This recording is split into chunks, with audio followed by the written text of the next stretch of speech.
Hello, everyone, and welcome to the Future of Cities, brought to you by CityAge in collaboration with Communitech and event partners Rogers Communication, the City of Kitchener, and Presagius. I'm Naomi Parnas, and I am honored to be your event anchor today.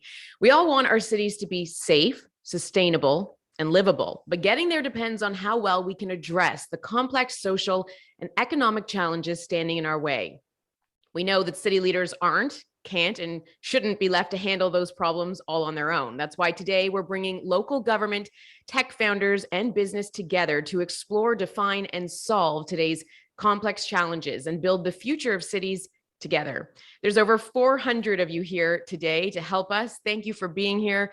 Before we kick things off, a couple of quick reminders. When sending messages in the chat, be sure to change your message so it's directed to everyone so that we can all see your notes. The default setting right now directs messages just to panelists. So you're going to want to change that so everyone can see what you have to say. We want to make this event as interactive as possible. So if everyone can take a moment, tell us your name and where you're Zooming from.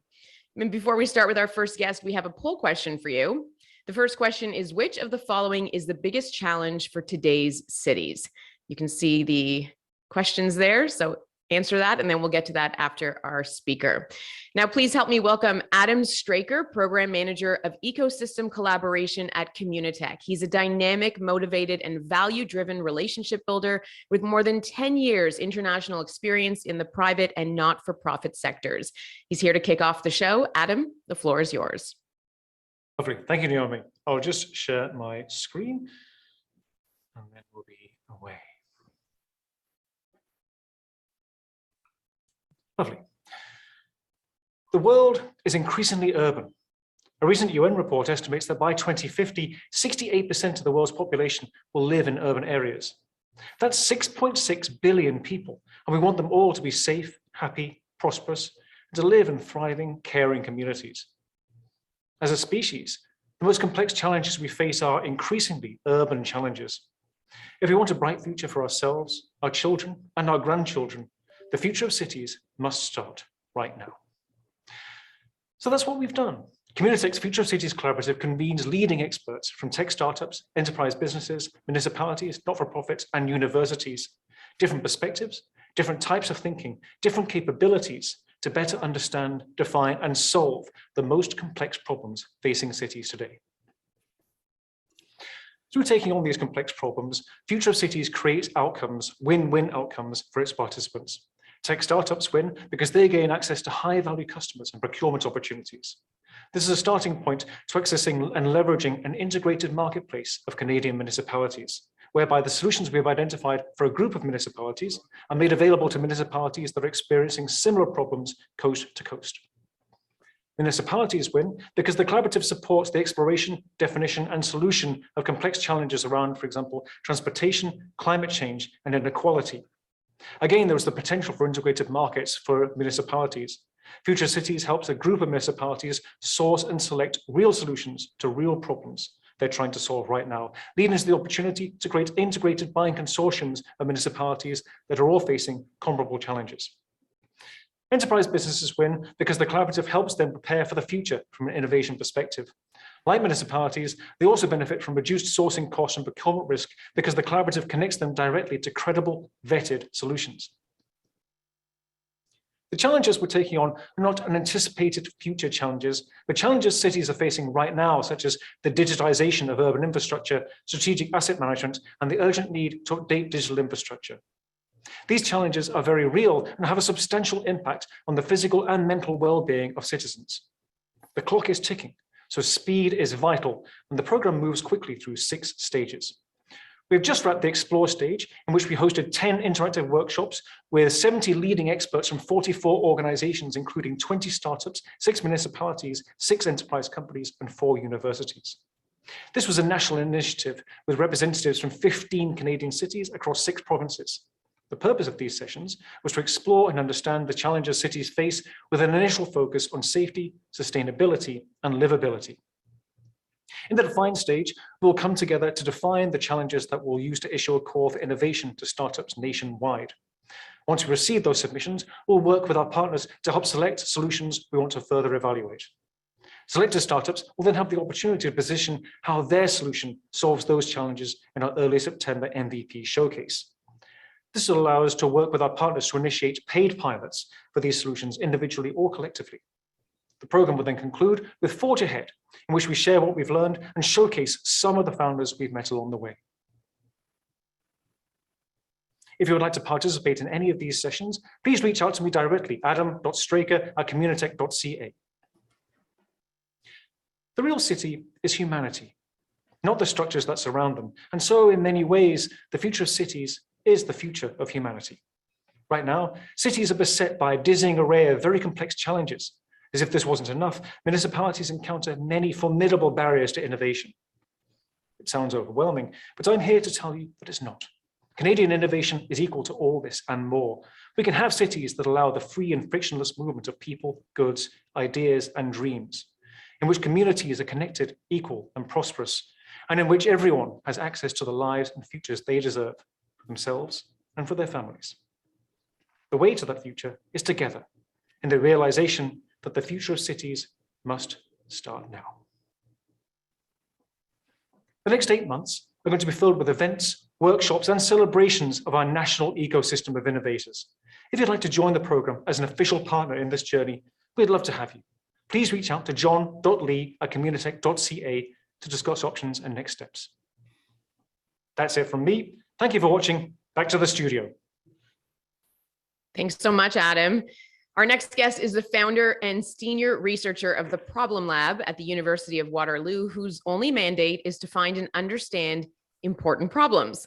He's also an adjunct associate professor with the Department of Economics and the Conrad School of Entrepreneurship and Business. Over his 40-year career as a faculty member, Larry has taught 10% of the alumni of the university and counseled hundreds of startups.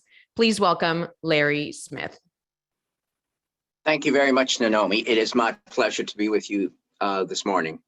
As Adam said, we need to pay the closest attention to our cities. The growth and urbanization, which he referred to, has been underway for at least a century. We know the story about cities. They are the engine of economic growth. They are the engine of job creation. The increasing proportion of the population is living in large urban areas. We know this for sure. And that the problems are complex, we also know for sure. However, before we are, as Adam indicated, intimidated by this process, it's necessary to pause for a moment and actually think about how we may or may not be able to solve these problems. We do need innovation, without any doubt whatsoever. In a world beset by problems and in cities beset by problems, how can we understand how innovators may make their contribution? Well, let's pause for a moment. This is a historic challenge to us, and as a historical challenge, we're going to look back in time. I know it's not a very pop trendy thing to do, to look back in time, but we're going to look back in time because it is essential to do so. Let us remember that technology in cities, innovators in cities have been together since the beginning of time, since the beginning of cities. Let's remember, however, that the first great human innovation did not occur in cities. It occurred in tiny little agricultural villages. They could be described as nothing more than a small number of people living together in a semi-permanent state. They were not cities. There were not cities yet. Yet these small rural areas, I'm a farm kid, by the way, so don't be surprised that I'm going to start cities off in the countryside. And these were the first innovators. And what did they innovate? Very simple. There's a farmer with a stick, and he's wondering if he uses that stick, whether he can make something grow more effectively. He's about to invent the plow. And until agricultural technology is created, there is no surplus of food. And if there is no surplus of food, there is not going to be any large urban areas, because everyone lives on the land, because it's the only thing you need to do to feed yourself and your family. Only when farmers produce surplus foods can cities of any description grow. The beginning of civilization is the beginning of organized agriculture, and that's farming, and that's technology, and it began in small rural areas because that's all humanity had. There was another innovation which also occurred at the time, this almost certainly by women who are trying to make sure their children do not starve, and we're coping with the boring business of trying to turn some kinds of plants into digestible foods like grains. They are trying to figure out how you can actually do milling and grinding, really boring work. And you can see a woman who is concerned about the welfare of her children, trying to cajole some kind of nutritious food out of all that mush of grain she had, while her male companions were running around in the forest trying to kill animals or each other. You can't imagine a male is actually going to create innovations in food technology. So with food technology, milling, grinding, and grain, together with the agricultural production, we have this food surplus that allows the creation of cities. And so cities will grow as they will begin growing over the millennium. And some of our global great cities are, of course, over a century old. They start growing and they get bigger and they get bigger and they get bigger because now they can feed those populations from the agricultural areas of the surplus of the food which is created. Yes, let's acknowledge that sometimes the food was stolen from the farmers, but never mind, it was available to be stolen by powerful agents to feed those cities. Now the cities are growing, it's wonderful, except of course now more and more people come. And as the Roman Empire quickly discovered, we will now drown in our own filth. If you have too many people together, they eat and they do something else besides eating. They do what all people who eat must do. And now we're going to drown in our filth, never mind the disease and pestilence, which is going to rise, never mind, of course, the positive stench, which it would be involved. And then we begin. The Romans, of course, had begun it. They, of course, will not succeed in continuing it. Europe will enter a dismal dark age where, of course, a big chunk of the population will be dead because, in fact, they couldn't control the pestilence. When we find there are those blessed engineers who are now going to create sanitation, they are back. Technology is now going to give cities their second life because until sanitation arrived, you know that boring stuff, the sewers, the sanitary systems, and the waterways, until the aqueducts are bringing water into the cities and removing the human waste, the cities will not grow.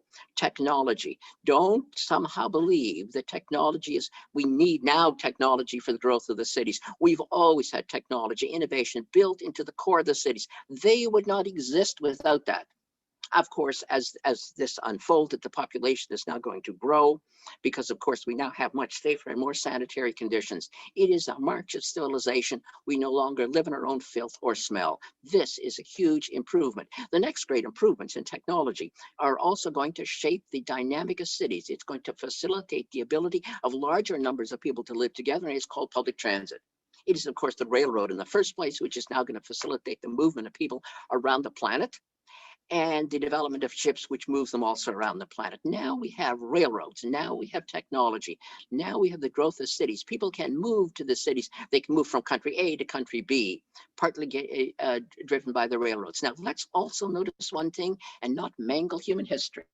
The technology, for example, rail, that will be the beginning, of course, of urban transit, is also going to produce one of the great migrations of human history, together with shipping, which of course is a great surge of migration into Canada. And here it does not, I should ask you to notice, not contribute to the dramatic growth of urban areas, which has not yet begun, because this population is coming, it is coming for the last time, it is coming for land. So the immigrants who are arriving in the 1800s do not all gather themselves in Montreal or Toronto, because that is not why they came. They came because the government of Canada offered them land, and off to seek the land they went. Whether they stayed more than 1 or 2 generations is a separate question. But in the beginning, it was the dissipation of the population. So don't always assume, warning, warning, danger, danger. Don't always assume that immigrants are always drawn to dense urban areas. They are today, but they weren't in the past.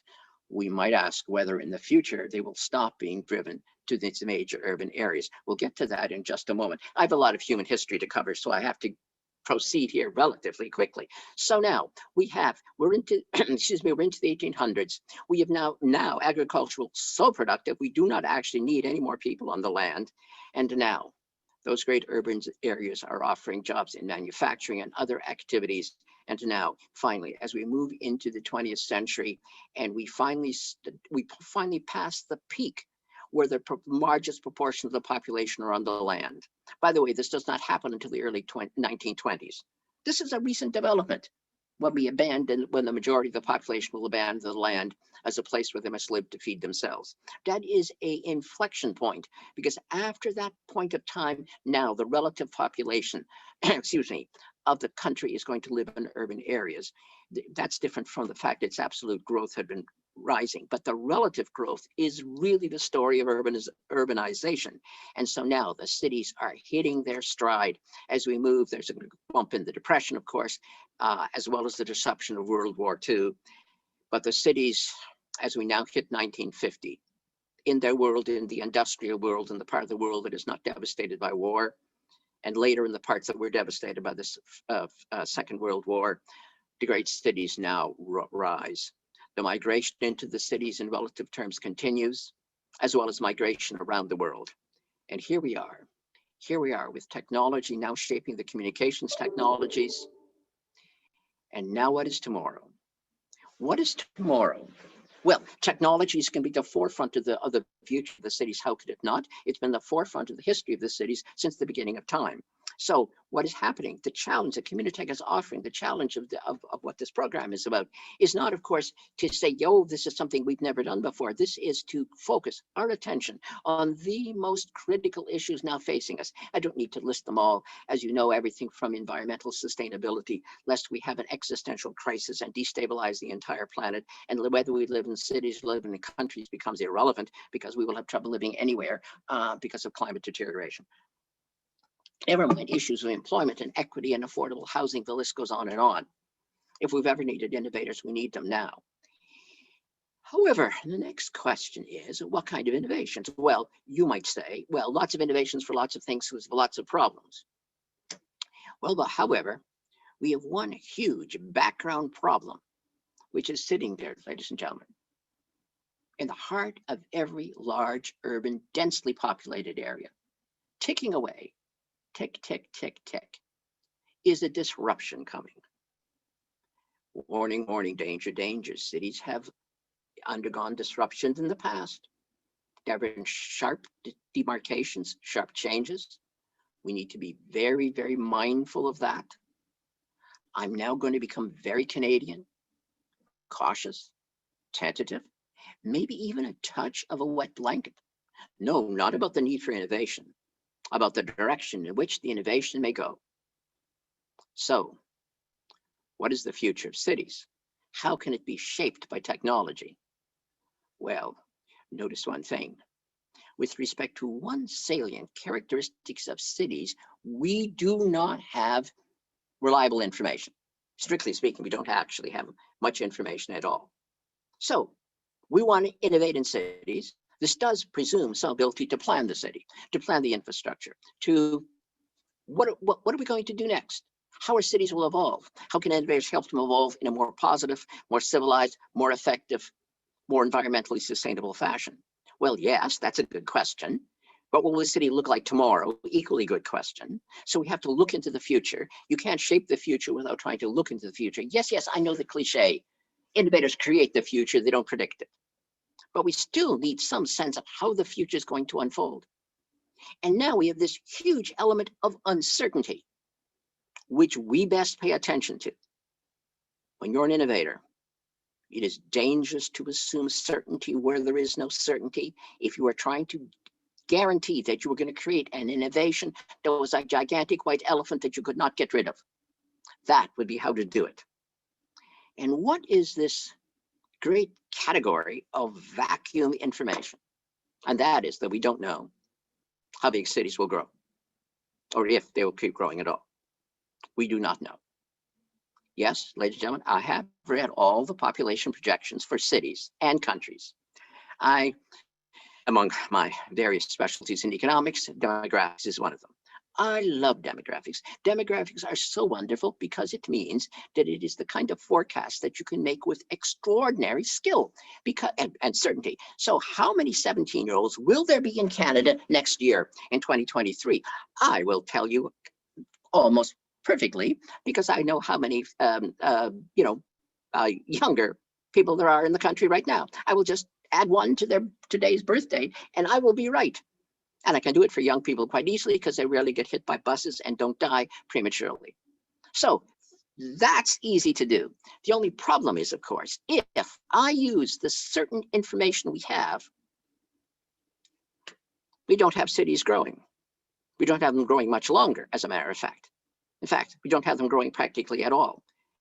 Let us, ladies and gentlemen, talk about this intimately personal subject, which I would otherwise not talk about, but let us talk about our reproductive activities.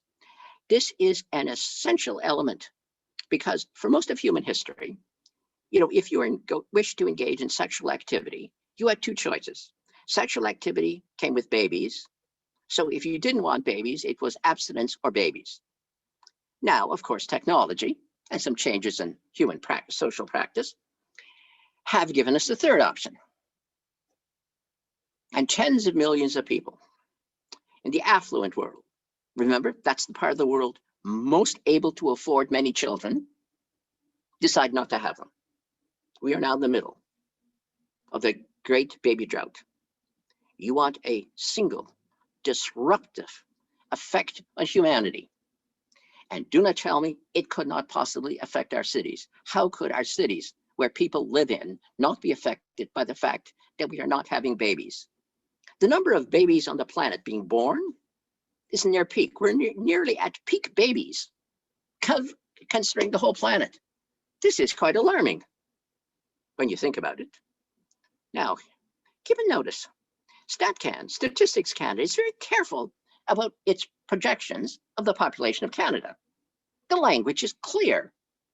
It describes them first as projections, not forecasts. It makes a distinction, by the way, between a forecast and a projection, as does every good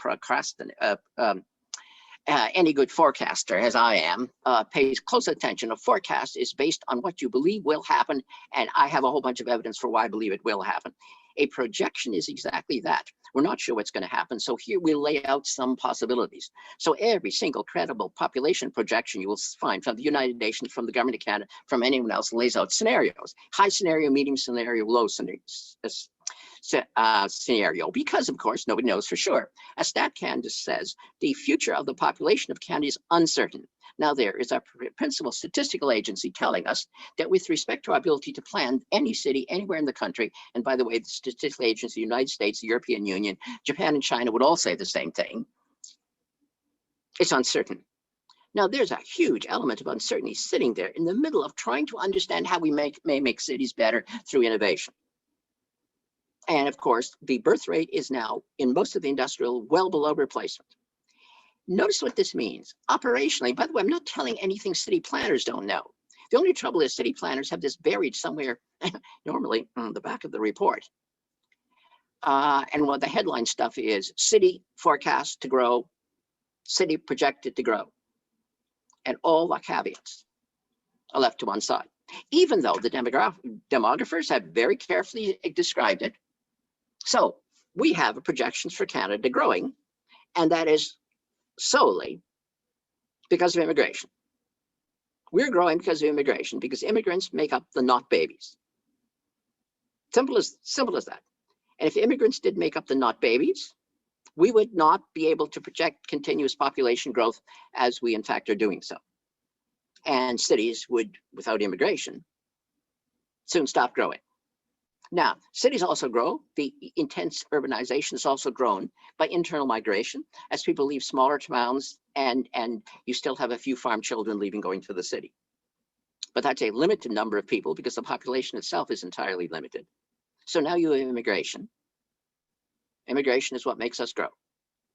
And immigrants tend to like going to large urban areas because that's where the jobs are, because after all, they're coming for jobs, not land.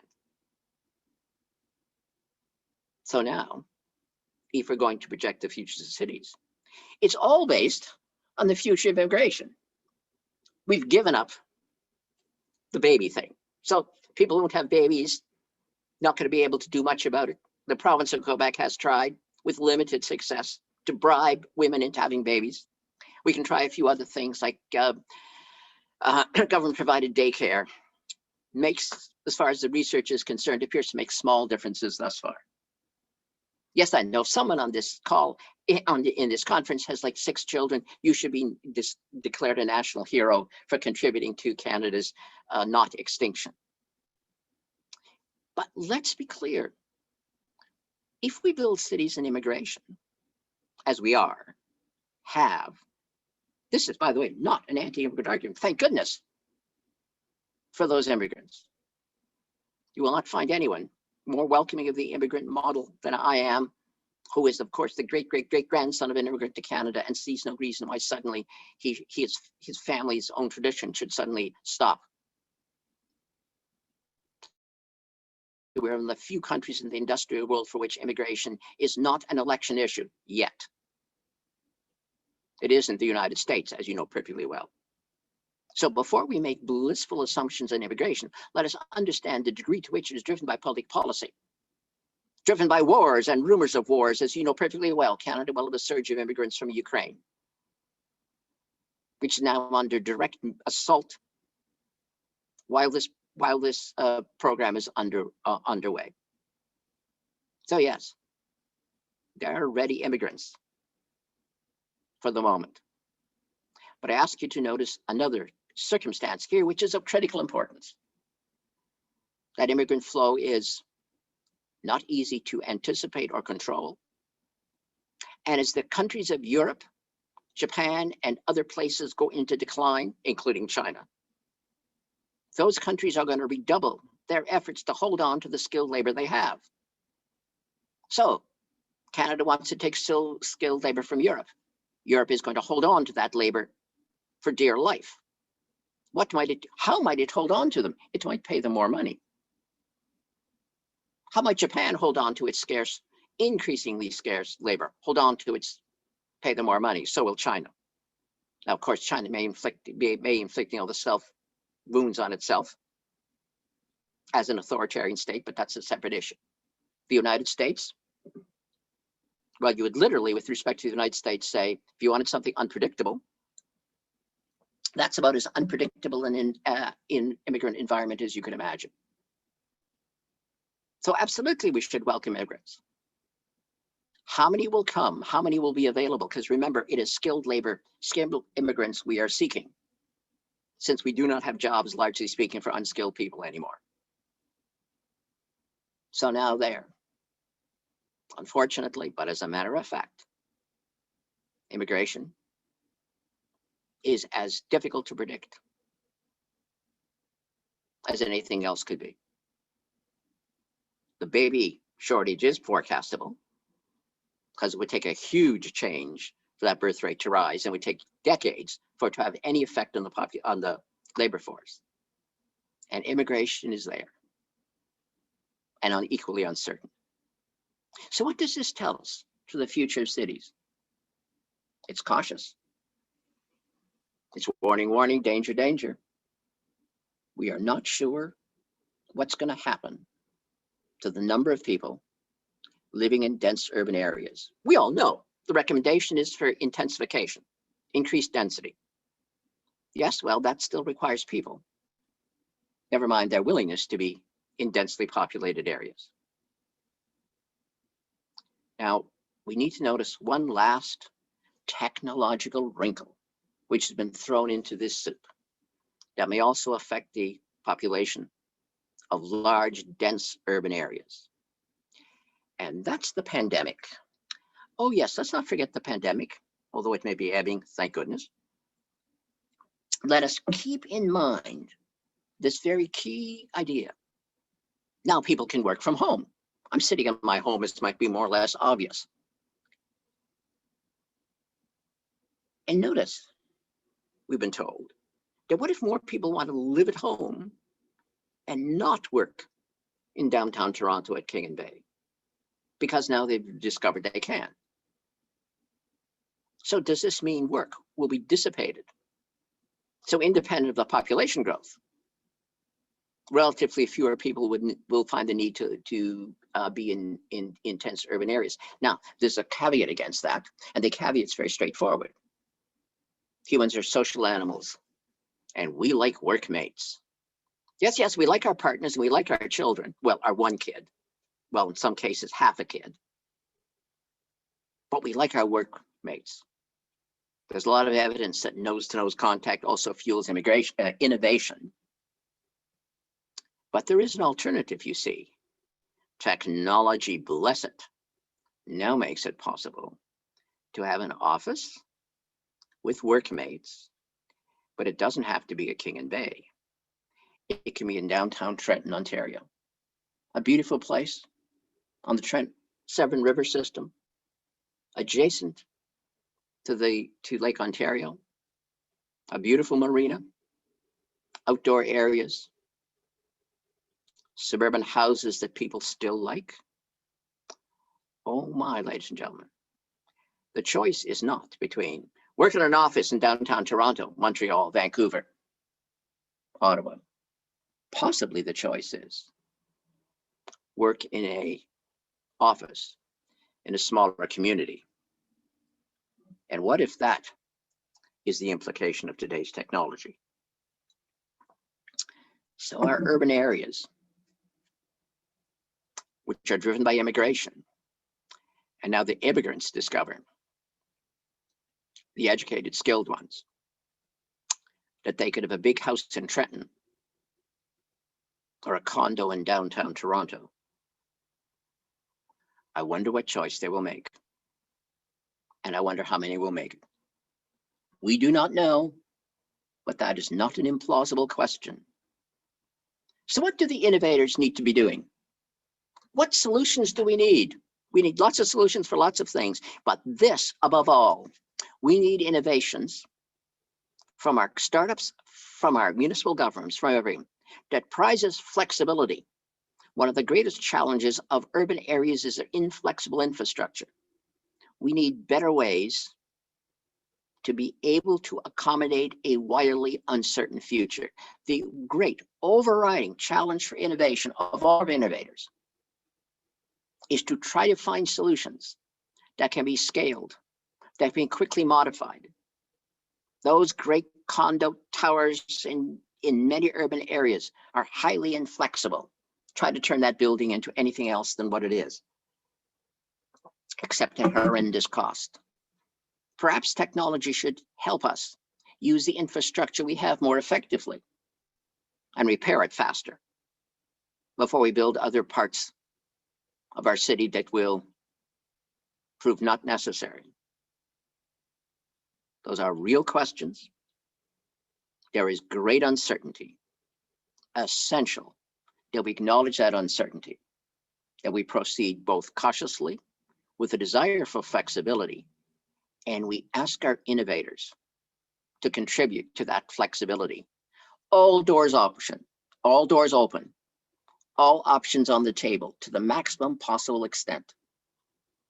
Otherwise, we have to gamble with what the future of the cities may be, and we may make some catastrophically bad choices. I'm an old guy, and I've watched cities dug up and rebuilt.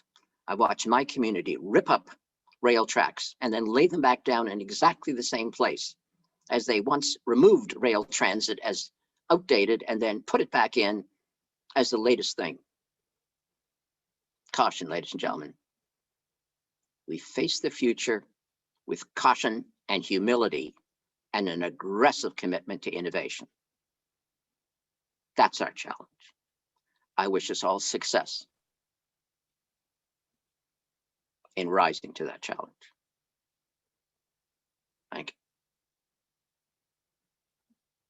Wow. Thank you so much, Larry. I feel like I was just watching a performance. That was great and so well spoken. Thank you so much. So I want to take a look at the results from the last question. So we'll bring those up on the screen for you. You can see a bit of a tie there, 31% and 30%, both saying managing high levels of growth and digitizing efficiently and effectively. Now, another question for you. What is your city most focused on right now? You can see the choices there. So go ahead, take a vote, and we will get to the answers after. Now, we all know cities are facing complex challenges, but the solutions exist. The problem is that they aren't always easy to implement. So how do we make things easier? That's what our next panel of experts will be exploring. Please welcome our panelists. First up is Dan Mathers, based in Waterloo, Ontario, and co-founder, president, and CEO of 11 by 11. 11X is the first and only network operator with a purpose-built IoT network available for public access. Their team of experts does it all, and the result is wireless technology solutions that improve operations and simplify processes for organizations targeting their specific needs. Next up is Claudio Preciado, based in San Francisco and Director of Engagement at the National Association of City Transportation Officials. She is a transportation planner, passionate about improving sustainability, livability, and mobility in cities. She's working to connect, challenge, and champion city transportation professionals, working towards equitable, sustainable mobility policy and people-centered street design. Next up is Allison Carden, also based in Waterloo, and the Global Practice Director for GHD Digital. GHD is helping organizations adapt to the digital age and build their digital future with solutions for buildings, energy, transportation, water, and more. She's passionate about building pathways for collaboration between cities and innovators. Our final panelist is Mayor Mike Savage, the three-term mayor of Halifax. He's an active member of the Federation of Canadian Municipalities, chair of the Big City Mayors Caucus, and served 4 years as president of the World Energy Cities Partnership, an international organization of cities with significant energy sector interests. Hosting our panel is Ben Perry, president of Perry Group Consulting. He's helping municipalities adopt the latest technologies to build a better livability for their residents, improve employee productivity, and optimize cost effectiveness. Please welcome our panel, and Ben, I'll leave it to you. Thank you, Naomi. And thank you, Larry. I mean, that was tremendous. I didn't think we'd be talking peak baby this morning, but there you are. The other thing that I thought that was really interesting here was this focus on urbanization, but not just in massive super cities. And I think there's 3,500 municipalities in Canada. Only 50 of them have populations over 100,000. So that's, you know, a big chunk of municipalities that are not the massive sort of Blade Runner-esque sort of city that you might be thinking about when you hear the word urbanization. So let's dive into some of the pressures and complexities. Mike, perhaps you can start us off with some of the pressures and complexities that your municipality perhaps and your peers are facing, and how technology is helping in that situation. Thank you very much. I'm Ben. I'm very happy to be part of this panel and part of this conference. Bonjour à tous. Je suis très heureux d'être ici. Allow me to acknowledge that I come to you from Halifax, which is the traditional and the unceded territory of the Mi'kmaq people. And here in Halifax and Nova Scotia, we consider ourselves all to be treaty people, honoring the treaties of peace and friendship between the Mi'kmaq and the Crown.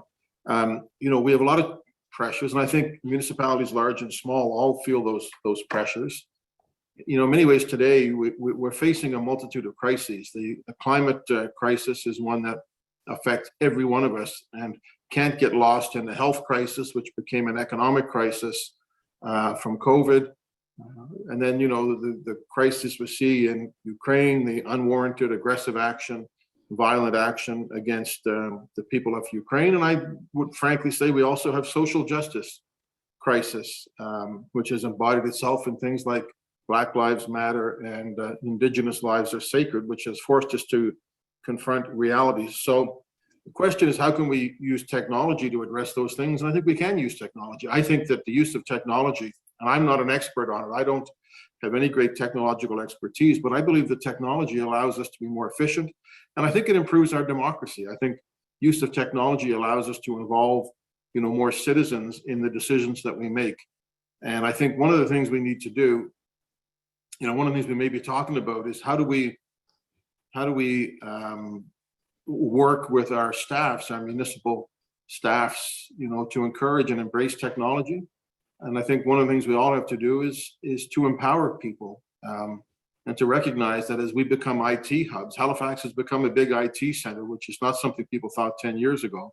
I remember going to Communitech probably five years ago, and we brought that back to Halifax and set up our own innovation outpost, civic innovation outpost.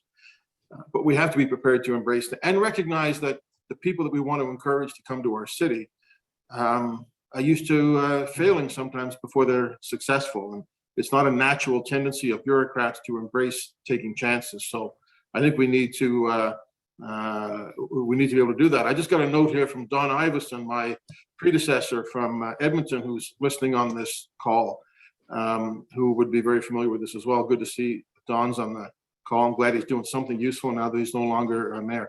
So listen, there's a lot of things we can do, but I think one of the things we need to do is embrace change and allow people to make some mistakes as we go. And that's how you build more just and equitable as well as sustainable cities. Brilliant. Claudia, anything you'd build on from what Mike's saying there? Yeah, I definitely agree that a lot of the problems and challenges that we're facing today in cities are often external and global in nature, right? Pandemics, housing shortages, climate change, social justice, livability.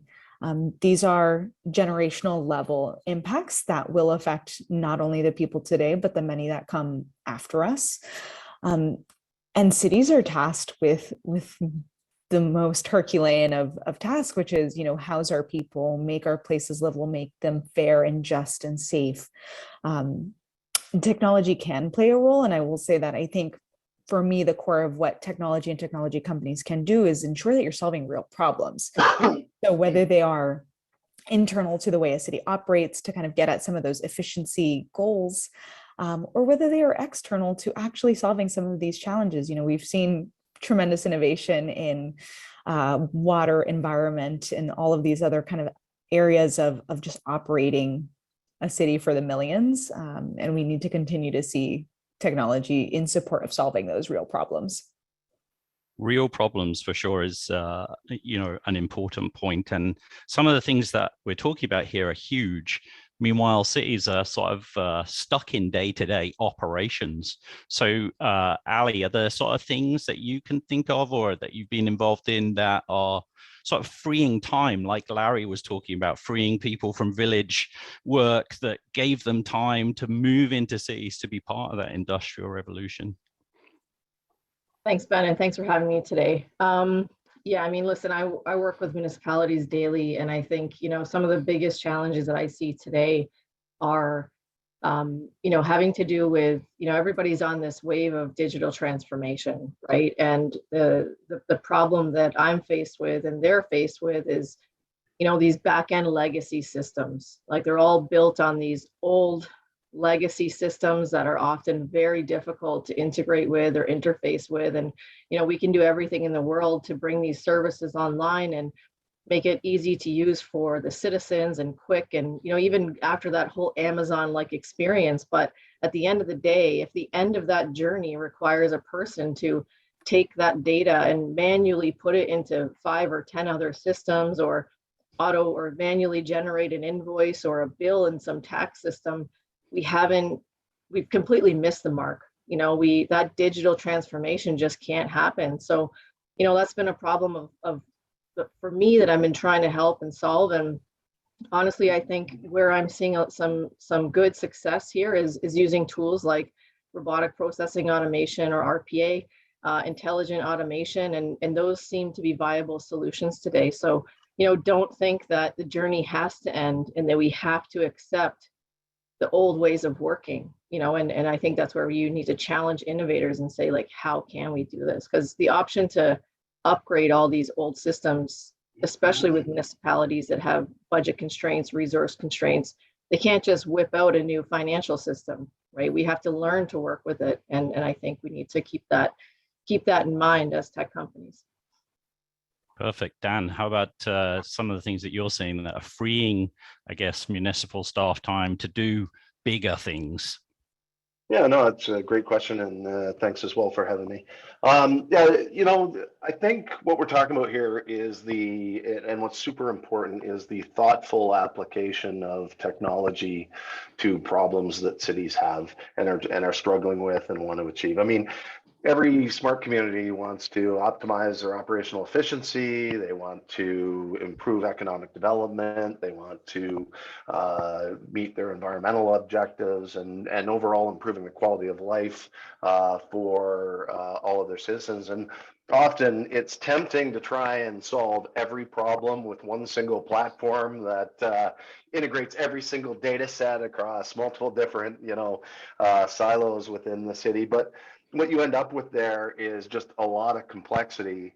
And, you know, you really, really risk letting, they say, best be the enemy of good enough. You know, you want to, this is a journey, it's not a destination. And so what you need to do is really, and again, from a risk profile standpoint, start small. Like every step that you take gets you towards that end objective.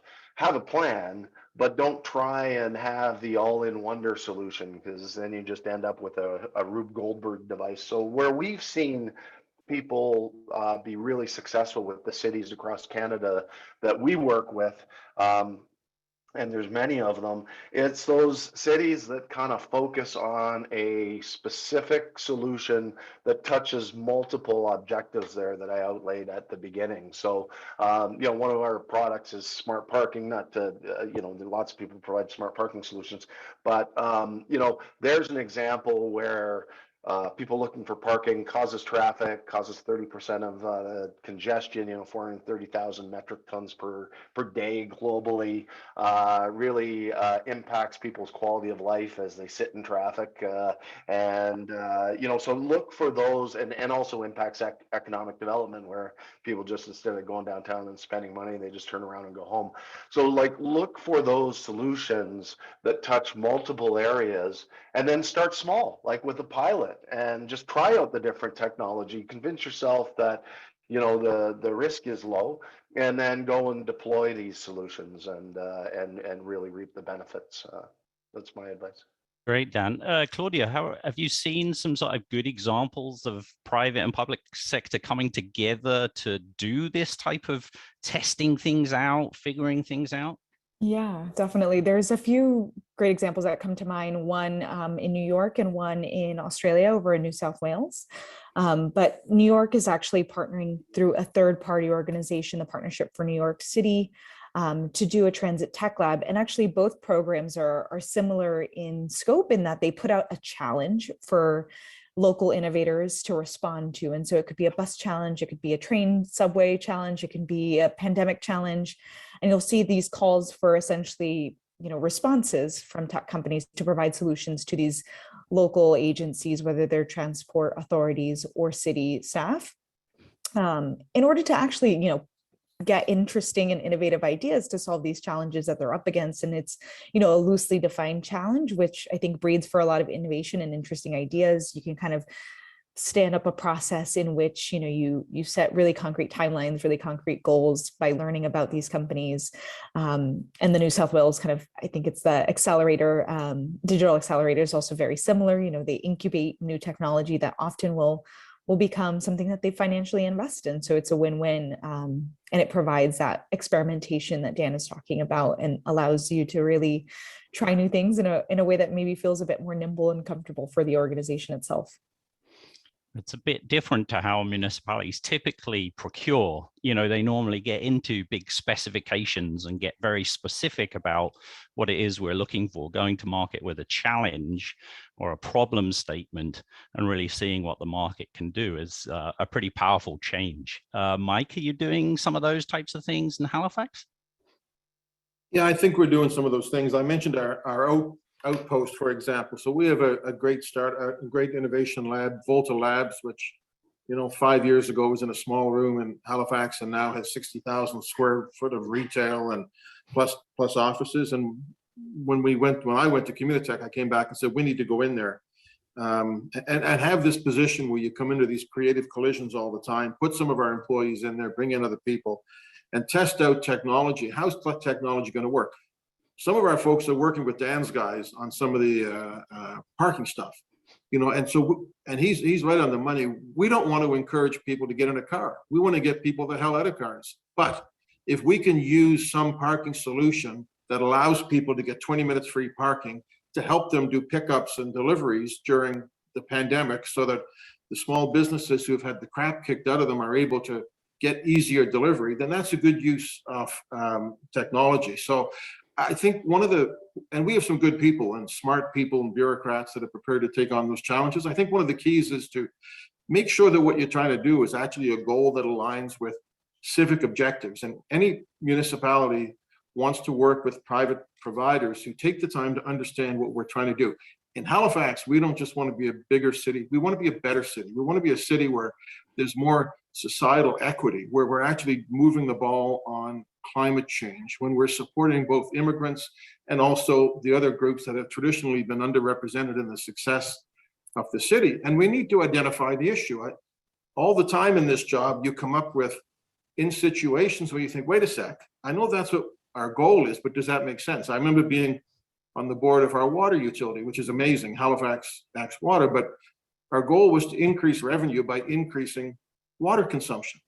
Well, increasing water consumption is not what we want to do as part of our environmental action plan. Why do we do that? When I became mayor, I sat down with our finance people, brilliant, and I said, we got to go out and ask people some input on the budget, and let's ask people what they'd like to see. Let's do this budget allocator thing. And they said, okay, Mr. Mayor, but what happens if somebody comes up with something that just is really so good that we can't say no? I said, well, that would be terrible if we had something that was so good that we couldn't say no. So these kind of challenges happen all the time. But as long as we're working with partners in the private sector that understand our goals, and I got to say, during COVID, over 20 companies have come and set up in Halifax.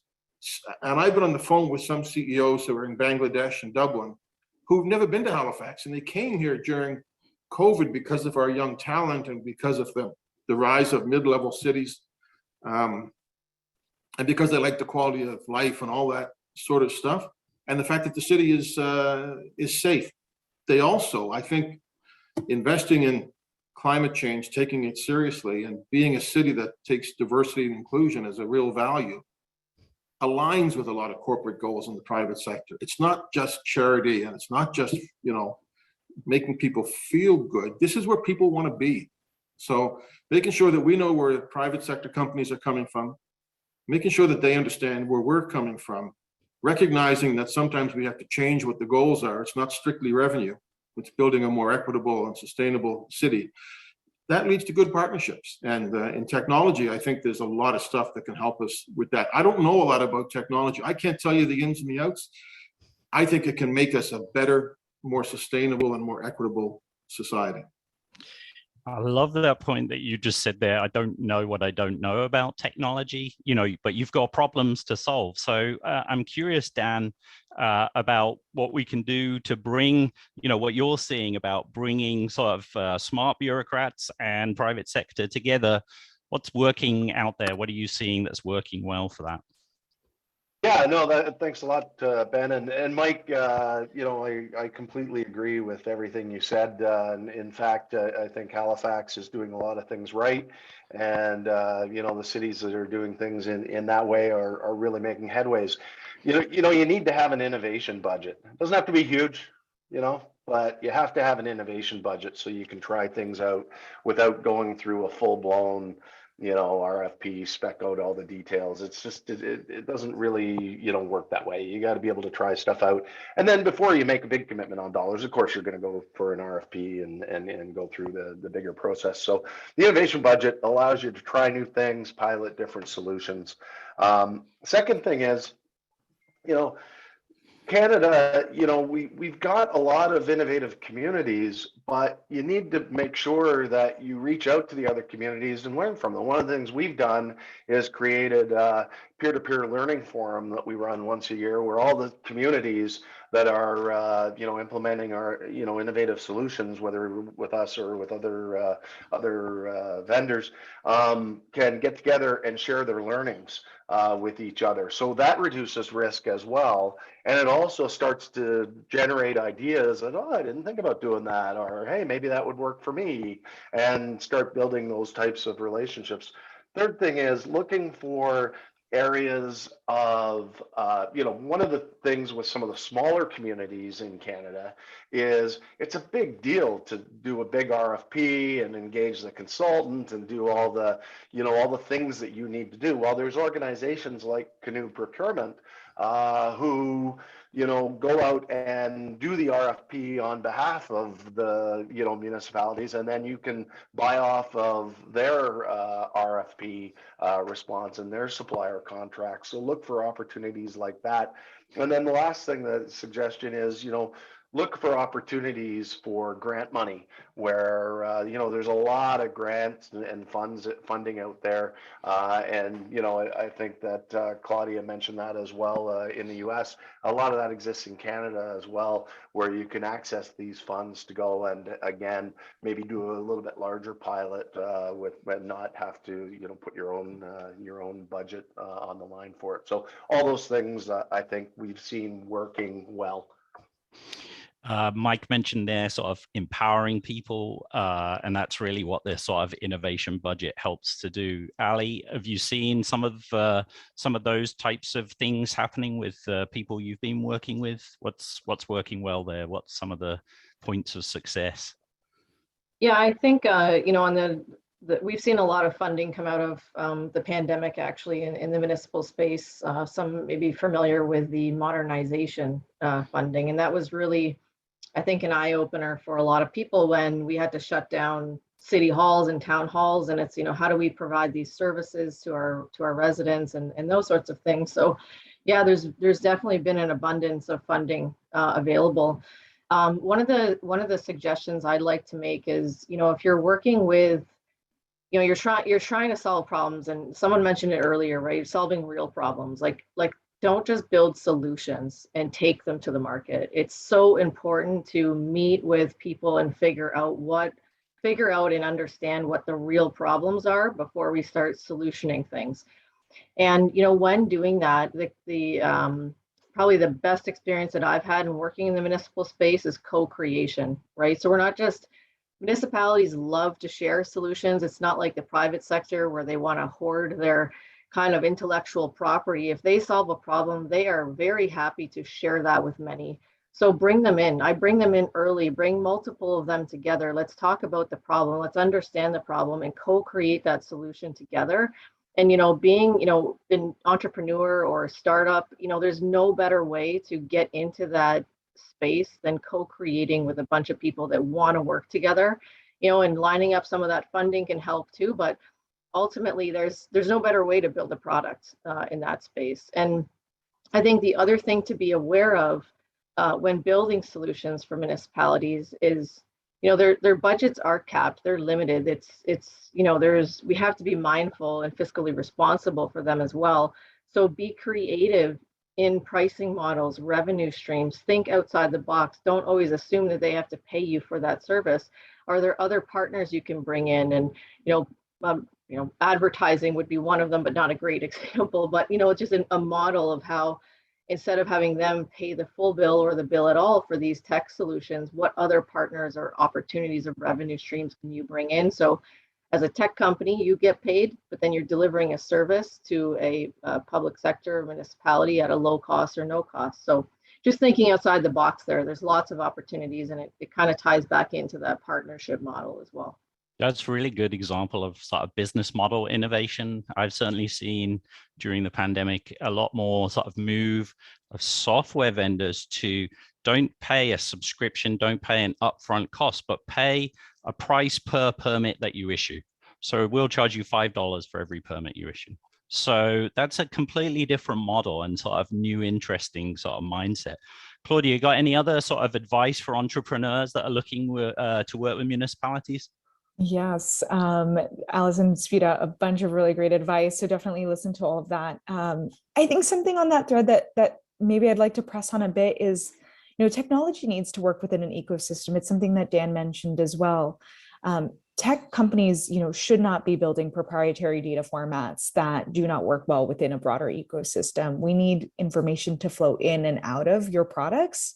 And that data is a public good when it's interacting with city data, correct? So as a currency, it needs to be able to be interoperable. And we need companies to understand the rules in which city also operates, right? So we need to be able to report on things, share information, especially when that data or those technology products are inhabiting public space. I think less on the software side, more on the hardware side.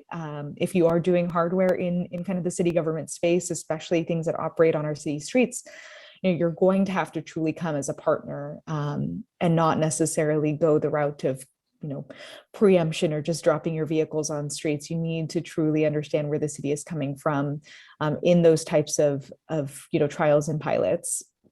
And the last thing I would say is just, there are a lot of benefits in that co-creation, in that collaboration. And so if you do want to truly be innovative and create something brand new, do that with community, other technology companies, other innovators, and other cities who do have, plenty to say and kind of build that future forward. Brilliant. We've got like a minute or so left to hit our time. So Mike, maybe you could just wrap up here with, advice from to municipalities, your own experience, advice to entrepreneurs, anything you'd like to share with the group? Sure. I want to thank you very much and thank everybody. It's been a pleasure to be part of this. I guess my last thought is digital transformation has the potential to save us time and to save us money as cities. And some sort of performance-based contracting, such as you're talking, Ben, where we're offset costs with future savings is really important. The ultimate goal, though, for elected officials, by and large, it's not just to save money, it's to improve the lives of the people that we serve. And how do we use, these new transformative techniques to hit the big issues: housing affordability, climate change, social procurement. How do we make the lives of our citizens better? Saving money is really important, but at the end of the day, let's really use it to make people's lives better on important issues. I think there's a great potential for that. Brilliant way to wrap up. Certainly, we talk about saving money, but the efficiencies that we're really talking about are the efficiencies that Larry was talking about really early on, freeing up our bureaucrats, freeing up our specialists to think bigger about these bigger problems rather than the day-to-day sort of running of the city. So Mike, Claudia, Ali, and Dan, thanks so much. Super smart contributions. And I suspect, Naomi, we could have been here all day, but back to you. I suspect too. And it's so amazing how all of these conversations are coming together. So thank you all so much for that. Before we get to our next guest, let's take a look at the results from our last question. You can see there the results: 50% answered transportation solutions. We have another question for you now. In my city, the local government and tech innovators have clear and effective pathways for collaboration. Do you agree or disagree? So answer that, and we will get back to that in a little while. And now we're back to the show, The Future of Cities, which is brought to you by CityAge and Communitech. Please help me welcome our next guest, Tess Van Thielen, based in Toronto. She's Vice President of Advanced Services Portfolios at Rogers for Business. She's an experienced problem solver, directing complex activities and projects that present a stiff challenge. Solving complicated challenges is her passion. Tess, the floor is yours. Thank you so very much. Can everyone hear my audio? I can hear it. Yep. Perfect. Thank you. And I'll just get my screen up. I'm hoping everyone can see a slide there. Yep. Fantastic. Thank you so much. I'm really excited to be here. As you said, my name is Tess Van Thielen. I'm the Vice President of Advanced Services for Rogers for Business. The Advanced Services portfolio really includes all of the kind of machine-to-machine connectivity, IoT solutions, as well as data center solutions. And I'm excited to be joining you today to discuss this really exciting topic, which is really about industry trends on the changing face of digital collaboration, and really how tech leaders, government, and corporations are working together to shape the future of cities. We live in a time of profound change, change that's really forcing cities, businesses, and people to transform the way they interact. The Internet of Things has thrived, allowing us to do things that we never thought were possible. IoT is really about extending the internet beyond smartphones and computers to a wide range of things. Things like smart sensors for fitness devices, restaurants, cars, industrial robots, drones. And IT is really fundamentally about automating what was once manual. And smart sensors can really help us drive sustainability, reduce emissions, and conserve energy to improve the efficiency of buildings and entire cities. And today, millions of IoT devices collecting billions of data records are enabling automated decision-making with really greater accuracy.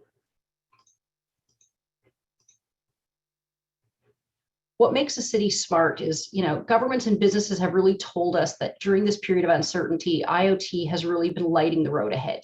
It's been keeping them going even when the world was paused. It was keeping people, services, and goods connected, even when we've been physically apart. IoT users are reaping the rewards in various sectors like health, energy, manufacturing, and agriculture. Organizations moving into automation are showing significant boosts in revenue and efficiency. Governments and businesses are building their resilience. We're learning to adapt in this new environment, to evolve and to meet citizens' needs in new ways.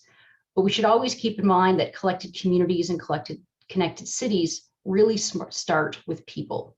It's not just about installing digital interfaces on traditional infrastructure or streamlining operations. It's about using technology and data purposefully to make better, faster decisions to deliver a better quality of life. And sustainability is one of those key benefits that we're seeing in IoT solutions.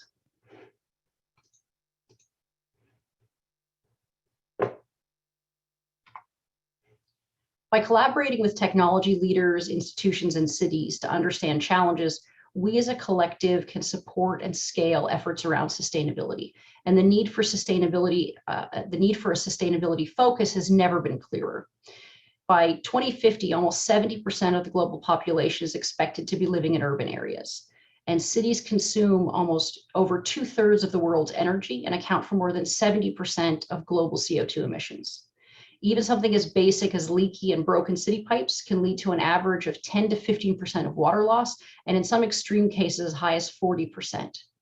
The focus on economic growth and sustainability will be the main drivers for investments in smart city solutions. And as we just heard, and as the poll supported, a key trend in smart city is really being driven by automations and sustainability, and smart transportation is really at the fore of that. Transportation is a huge issue for cities. Congestion and safety, both for drivers and pedestrians, the environmental impact, and the equitable access and management and movement of the flow of goods and services make transportation the key area of focus and a real area that needs innovative technology solutions to help improve.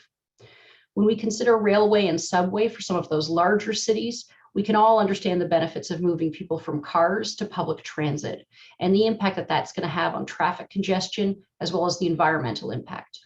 Public transit systems that also include buses really provide connectivity for commuters, as well as systems that can automatically adjust travel paths to the demands of users, and self-driving public transit systems are the solutions that we are seeing and that we are co-creating and developing with different partners, and we're seeing being implemented today. We also see a real focus on reducing traffic congestion. Intelligent and adaptive traffic light management systems that are able to react to changing traffic flows and to react to specific traffic conditions are also being trialed and implemented in a number of cities. Smart parking solutions and license plate recognition systems to support access, or also to support new access fees, are also areas that we're seeing cities very interested in. While smarter traffic management would not only make streets less crowded, this would also help in freeing up space for additional lanes for pedestrians and cyclists, which in turn also facilitate the further lowering of carbon emissions and pollution levels. So transportation is one of those key areas where we're seeing a real ecosystem of partners really starting to grow. But in addition to transportation, we also see some incredible innovation and quality of life benefits coming from automation in environmental monitoring, things like waste management solutions, soil moisture sensing solutions for automatic watering systems in cities. Also, natural disaster monitoring and alarming are all areas that we're seeing a lot of activity. From a public safety perspective, smart lighting, advanced 911 solutions, and early warning detections for forest fires and earthquakes, as well as post-incident response, are also areas that are showing some very innovative and exciting solutions. And from a healthcare perspective, remote monitoring and advanced support for emergency incidents are areas that we see a lot of growth. But the road to smart cities does not come without challenges. Meeting the growing demands of next-gen infrastructure requires investment and is the foundation for these advanced technologies. 5G and integrated solutions will help meet the increased demands that cities have and that your citizens have for city services. For example, Canadian mobile data traffic grew 42% in 2019. So when we saw the COVID pandemic begin, we saw traffic grow about 42%. And that growth is a long-term trend that's really been accelerated by the COVID pandemic and is going to continue as more 5G high bandwidth services and fiber infrastructure continues to expand. From a connected devices perspective, we're really seeing a huge growth in connected devices. There was more than 33 million wireless subscribers in Canada in 2019, but we're forecasting to be about 425 million network devices in Canada by 2023. So an enormous amount of growth is happening. From a next-gen infrastructure perspective, what we're seeing is interlinking wide, local, and personal access technologies are going to be a really important driver to what we're seeing happening from a movement into the automation space and the digital transformation space. 5G, cloud and edge computing, software-defined networks, as well as network function visualization are all going to be drivers and underlying foundational elements needed to be successful. These technologies will really act as those operational enablers for data to move more freely and more easily, which is going to unlock new applications, device ecosystems, and exponential data processing and analytics power, enabling new business models to emerge across the economy. To me, though, what is most exciting is how much is unknown. Our challenge as an industry and our challenge in working with the developers and with customers and with cities is that we know that we can set a table with foundational capabilities and that the great ideas are going to be discovered, built, and enabled moving forward. There's so much that we don't know, and there's so much that's going to be built and so much that's going to be co-created and developed over the next little while. We are very, very excited. But the only way we can do that as an ecosystem is to make sure that those advanced technologies and those foundational elements are available as ubiquitously as possible. And no one can build this alone. We all have to work together, and we all have to build an ecosystem to support each other. When we think about being part of an ecosystem, how can we work more effectively together? Because I very much agree with many of the panel members that spoke earlier that talked about the fact that you need to be co-creating, you need to be developing, we need to work together, and we need to share the information. And so we at Rogers have really invested in a lot of partnerships to try and build out an ecosystem and support that ecosystem that is developing and has been developed to support the growth of that. And it really is about better communication and commitment to the common good that really is essential to defining where it is that we need to go as a community. We need to work hard to build the relationships with thought leaders, think tanks, and others in our industry to meet that goal. For example, we are the founding member of the 5G Future Forum with the goal of empowering tomorrow's smart cities. And through forums such as this, such as Communitech, we're interested in expanding our network to meet different innovators, meet different developers, and meet other members of the ecosystem and help.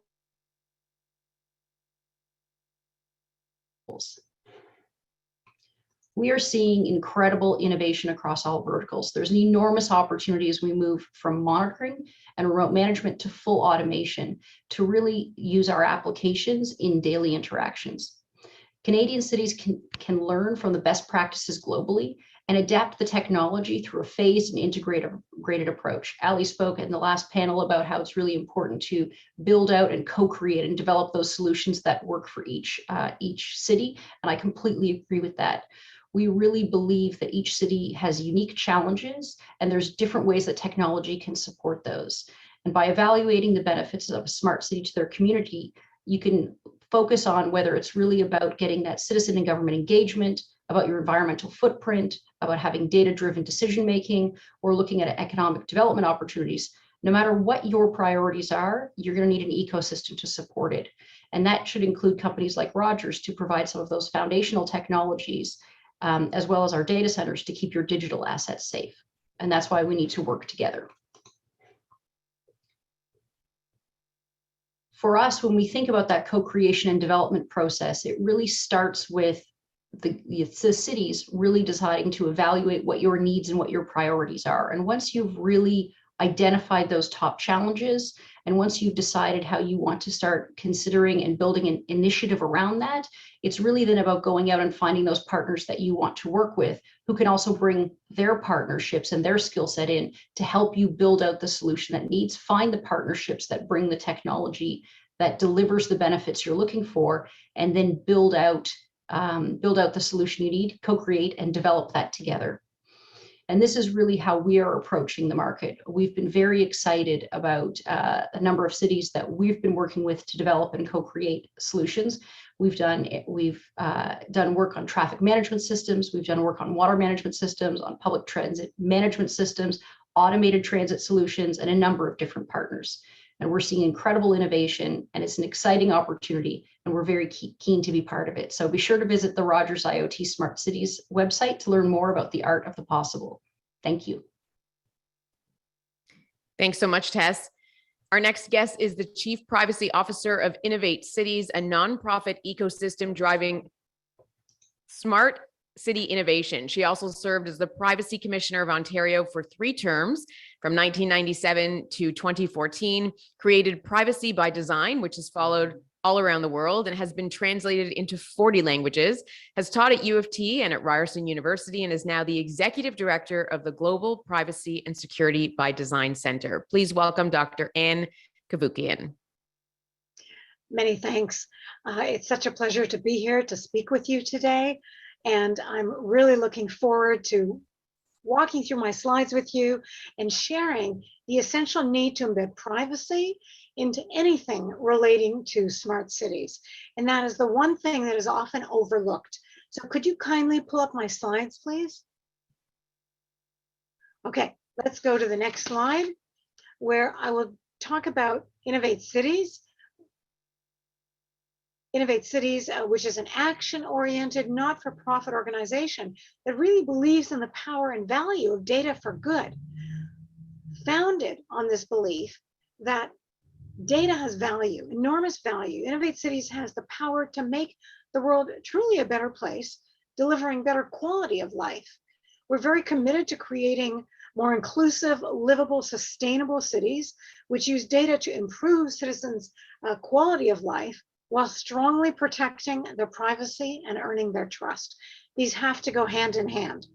Our vision is built on using data and technology to deliver better quality of life through responsible development with no risk to privacy, equitable access, diversity, equity and inclusion, and innovation, which is critical. Next slide, please. We want to use data to improve citizens' quality of life, never to place it at risk, while strongly protecting their privacy and earning their trust. As I said, all of these have to go hand in hand. But with nonstop sensors and emerging technologies, citizens' privacy could be in danger, as there will be no opportunities for individuals to consent or revoke consent to the collection of their personal information. It will be automatic. And that's one of the problems with IoT, for example, Internet of Things, which is running out the door with very little concern for privacy at the outset. And that's what we have to switch. And that's what Innovate Cities hopes to do. In the next slide, please. This is just a vision of all the privacy challenges with smart cities. And as you walk through this diagram, you can see that at intersections, people going into stores, on buses, transportation, anything, grabbing a coffee at a local Starbucks, any of these could be a risk to your privacy in a smart city context if the necessary protections aren't embedded into the smart city right from the outset. And that's what's critical. In the next slide, please. So to unlock the true potential that data has to offer, trust, privacy, and security are absolutely key, as is public awareness and the right governance structures. And with the data's central role in the innovation economy, data governance is crucial. One of the terms that I created was you have to de-identify data at source, meaning the minute any camera or IoT or anything is going to collect some data, you scrub it of any personal identifiers associated with it, names, address, anything. Then you have data that you can use freely. Innovate Cities represents, I think, a new approach to data governance, one that improves the quality of life of citizens while ensuring that their data is very strongly de-identified when serving the needs of society. And as I mentioned, de-identification of data at source, right at the time of the collection of the data, is just critical. In the next slide, I talk about City Shield and how Innovate Cities Privacy by Design data trust will work in the real world. Next slide, please. So as I mentioned, Innovate Cities Data Trust, which we're calling the City Shield, is a not-for-profit data sharing platform that will operate as a public utility. And if it's going to be a public utility, it has to strongly protect privacy. Our data trust, built by the Canadian company Sightline Innovation, who we're working with, has privacy, transparency, diversity, equity, and inclusion all embedded into its core. It's critical. You can't take any of this for granted. And that is what is often overlooked with IoT, Internet of Things. It's just racing out the door at such a fast pace, which is certainly important. But if you don't embed privacy into the Internet of Things before it's out the door, then you're going to be landed with all kinds of lawsuits. And these days, privacy lawsuits, they're not just lawsuits, they're class action lawsuits that can cost companies millions. You can avoid all that by embedding privacy directly into your operations from the outset.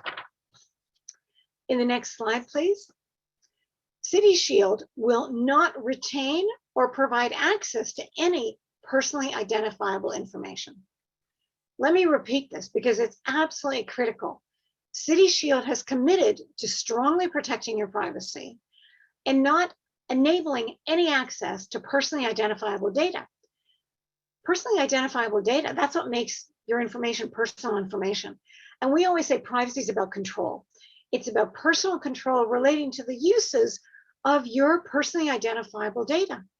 But if the data are no longer personally identifiable, then there's no issue because it can't be linked to you. And that's what is absolutely critical. Then the data can be used for a variety of purposes. City Shield will abide by the GDPR, which is the General Data Protection Regulation. This was a new law introduced in 2018 in the European Union. It is amazing. It strengthens all existing laws, it raises the bar, it returns personal control to the individual relating to their personally identifiable data. And it's all about control. Individuals retaining control over their personal information. And countries all around the world are upgrading their privacy laws to achieve essential equivalence with the GDPR so that they can continue to engage in business and trade with the EU without fear of repercussion. That's the beauty of it. And to my delight, what they included in the GDPR was my privacy by design, which is huge, and privacy as the default, which is the second of 7 foundational principles of privacy by design. I mean, this was amazing to me. And it has grown privacy by design, as you can imagine, dramatically all around the world.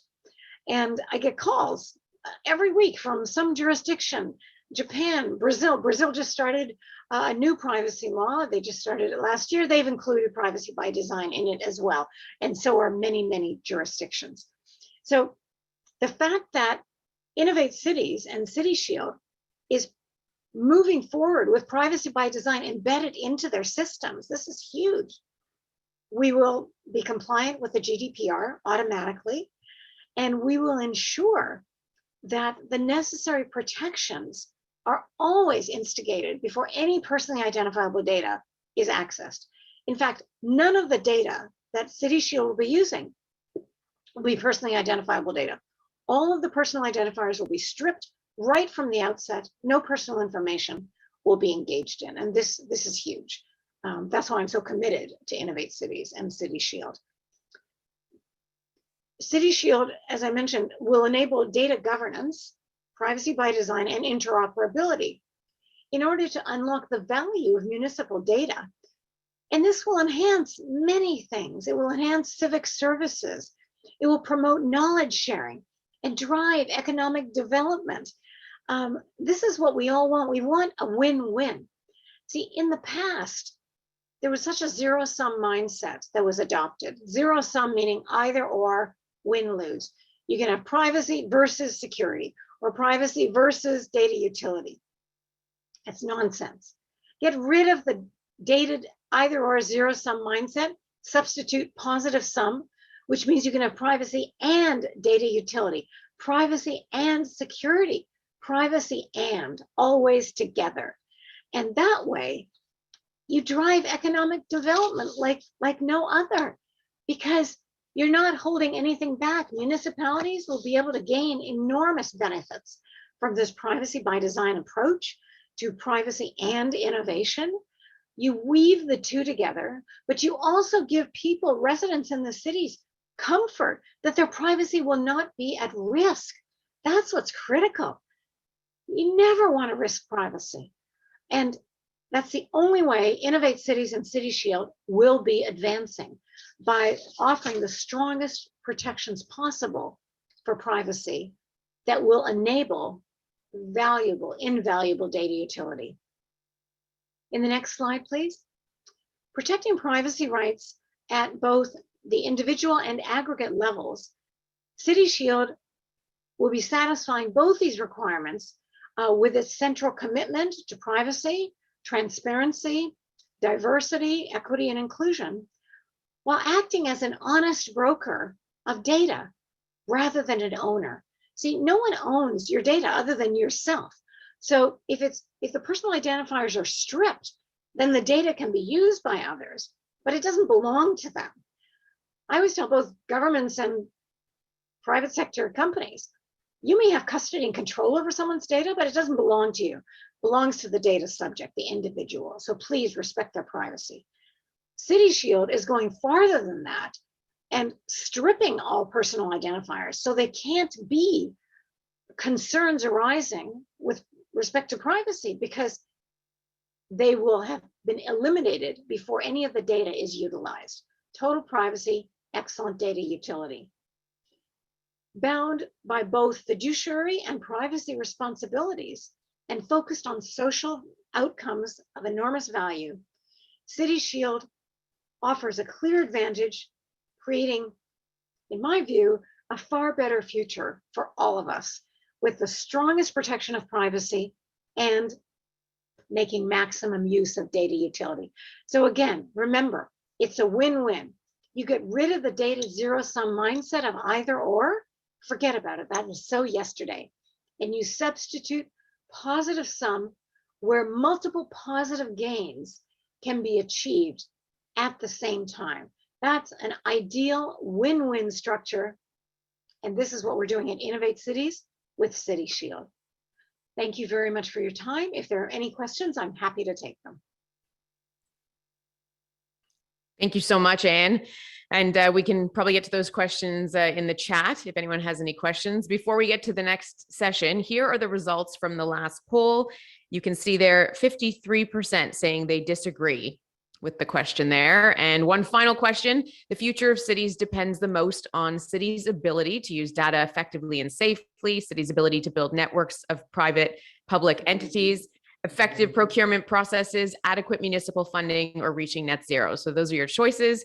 Everyone answer those and we'll get to that after. Now I'd like to introduce you to the speakers on our final panel discussion on public-private partnerships to build the future cities. What works and what doesn't? First up is Mary Scott Neighbors, President CEO of Strategic Partnerships Incorporated. Mary is based in Austin, Texas, and is also co-founder of the Gemini Global Group, G3, a firm that works with national and international clients on business development, P3s, and other types of government objectives. Next up is Kimberly Williams, Chief Innovation Officer of Metropolitan Transit Authority at Harris County in Texas. She is in charge of the Metro's Idea Factory. Her job as Chief Innovation Officer is to look for the latest and greatest developments in transportation and figure out how to make them work for the Houston area. We also have with us today Emily Yates, Smart City Director at City of Philadelphia. Emily is a highly skilled urban policy professional with over 15 years of project management, economic development, sustainable planning, and design experience. She has advanced knowledge in facilitating cross-sector collaboration and partnerships. Our final panelist is Sasha Even Vector, an experienced technology enabler with work crossing both private and public sectors, from large international companies to local startups. She currently leads the Information Technology Department at the City of Guelph, where she supports 22 lines of business. And our panel host is Catherine McIntyre, reporter at The Logic. She's currently based in Halifax and covers ESG investing, the innovation ecosystem, and labor issues in the innovation economy. So I want to welcome everyone to the discussion. Catherine, you can take it over from here. Thank you, Naomi. I will point out I'm not in Halifax today, I'm in Toronto, but I am a Haligonian. And so nice to see Mayor Mike Savage here today talking about some creative ways Halifax is thinking about city building. So we've got a great group of panelists here today with experience both from the private sector and the public sector. And the goal of this conversation is to make it useful regardless of whether you're from industry or government. And I've no doubt we'll be able to do that. Before I jump into the questions here, I want to note that we're discussing public-private partnerships or P3s, and P3s can take many, many different forms. Often when we're talking about P3s in Canada, we're referring to private financing, construction, and maintenance of large infrastructure projects. But for the purpose of this conversation, we'll often be using a broader definition of P3s to describe more broadly government industry collaboration on innovative solutions to city building. So with that, I want to start off with discussing some of the cultural differences between government and private industry and how to overcome those challenges. You know, typically government can be risk averse. It tends to move slowly. If you're government or a public agency, how do you manage industry's expectations or urges to move fast, and vice versa for industry? How do you manage government's expectations there? Mary, I'd love to hear from you on this question first. Well, I end up telling our clients all the time that you cannot have a collaborative, successful initiative with a public official unless you understand their culture. And government does move smoother, slower, more thoughtful. And it's because they're using taxpayer dollars and they are trained to move slower and more cautiously. Industry, on the other hand, those people are trained to move quickly, make decisions quickly. If you make a mistake, it's okay, we'll recover and go forward. And it's just a completely different culture. I've written a book about that, about to interact collaboratively successfully, we have to understand each other. And I'm convinced our future is public-private partnerships going forward. So that's real important. Yeah, Emily, I'm also curious to know from your perspective, you know, when you're dealing with whether it's startups or, you know, scale-ups or larger tech companies, even when you're collaborating between private industry and government, what are some of the tactics involved with making sure this relationship runs smoothly? Communication. I think there's two kind of parallel tracks of communication that my team and I work to do when we're facilitating partnerships like this.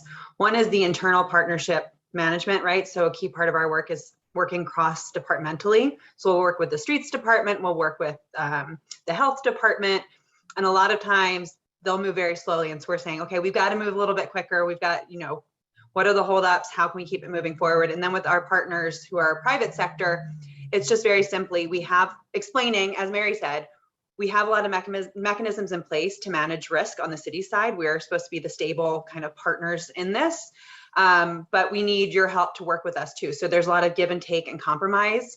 Ultimately, we try to get a lot of the slower moving pieces out of the way in the procurement and contracting process.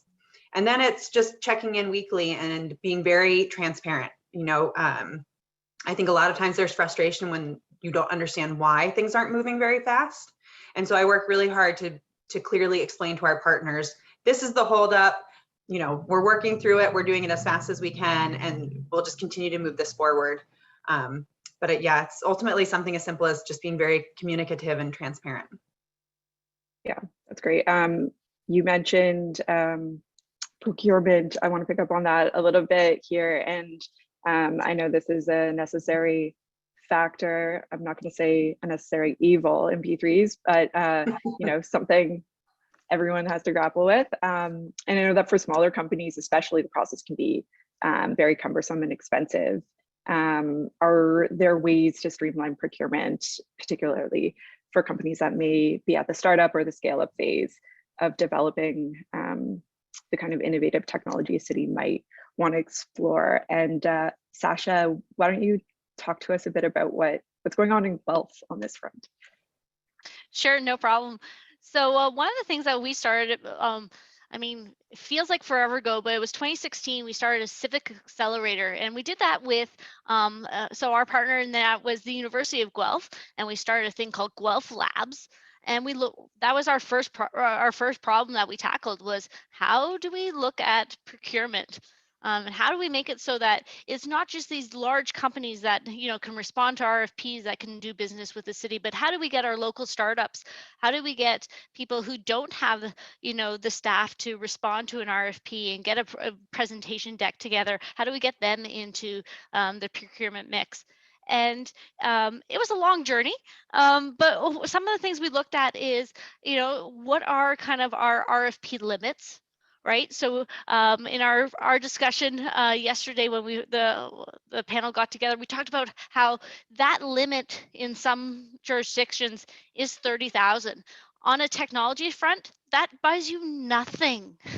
So if that's your limit, how do we kind of extend that? How do we talk about how making it so, you know, that technology may be exempt, or do we have an innovation fund that we can reach out and utilize?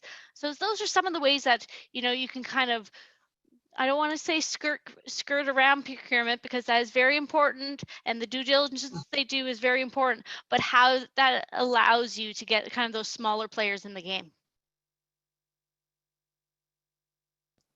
I'm also curious to go to Kimberly on this question too. I'm interested to know if you can speak on how Harris County, you know, what kind of streamlining approaches Harris County is taking to speeding up procurement. Sure, I appreciate that question. So prior to coming into the innovation officer role, I was the deputy chief procurement officer. And so I knew one of the first challenges I would deal with would be procurement. There are a lot of rules and regulations, and it's a very prescribed process. And so what I worked on, and what you see happening at more transit agencies and cities, is using the unsolicited proposal mechanism in different procurement programs. Ours is called an innovation proposal program. But it is a streamlined way for a technology company or a best practice company to come in and present an opportunity to us. And the process doesn't necessarily lead to a full deployment, meaning you don't skip the procurement process. But what it does allow you to do is to do a pilot or a demonstration and kind of test and prove the concept. It also helps the agency develop a strong scope, because you don't know what you don't know. And so for many agencies, we are very accustomed to our line of business. We know it in and out, but how do you deploy something new in that mix that you really don't understand yourself? And so the benefit of those innovation proposal programs for the private sector is it gives you a roadmap in how to work with these governmental agencies in particular. And it also helps the governmental agencies really get a better understanding of the technology, right? You want to be leading edge, not bleeding edge. And so I think it works out well for both parties. And is there a limit in terms of project size for that? What's the RFP limit on those? Yeah, it's not we don't distinguish between the size of businesses. So you can be a small business or a large business, but we do have a procurement threshold that we have to follow. So the pilot or demonstration proposed can't exceed $50,000. So what typically happens is we'll have a vendor who will come in, and if the project exceeds that amount, they'll make up the gap. And so it becomes an informal P3 because you do have that public-private partnership, you have some skin in the game. from both sides. And so that has been something that we use. For example, when we did our Wi-Fi on transit, we used a partnership with Microsoft, and they used some small businesses to assist in that project as well. So it kind of worked out all the way around. We were able to work with a local business, as well as a global business, and they funded the initial equipment. And the great thing about that project, we all assumed, Wi-Fi is easy. You put the equipment on the vehicles and you put it on and everyone's connected. What we discovered is that does work on a bus, but on a rail car of 100% metal, well, I should say 100%, there's some rubber and some plastic too, but it didn't work as well. And if we had gone out with a full procurement, we would have missed that, had some change orders, some been over budget. But because we did the public-private partnership through our innovation proposal program, we were able to test that, learn that experience, and refine the scope. So when we went out to bid for the rest of our fleet, we knew exactly what to ask for, and we were in line with budget, and we were in line with the challenges that we would have to deal with in putting Wi-Fi on the system. So that's why I say those opportunities are really a win-win for both sides, because that was something that neither side anticipated. Right. On that, Emily, I'm wondering if you can just hit briefly, like, if you are streamlining procurement through these sorts of systems, what sorts of due diligence do you have to keep in mind if you're not going through the standard rigorous procurement process?